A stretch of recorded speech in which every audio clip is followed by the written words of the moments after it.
Ну вот, короче, новый масляный амортизатор. Вот как он работает.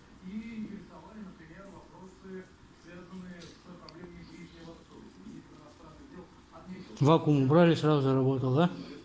Угу. Причем так хорошо работает. Да. А без насадки бы вакуум оттуда не снять. Хотя, ну, гадалки не ходи. А так вот масляный амортизатор. Сравнил даже его с восьмерочным Хорошо, что по такие насадки жесткости. есть. Да, конечно. Да и насадки, да и вообще просто, ну, шаришь в этой фигне, как он должен работать.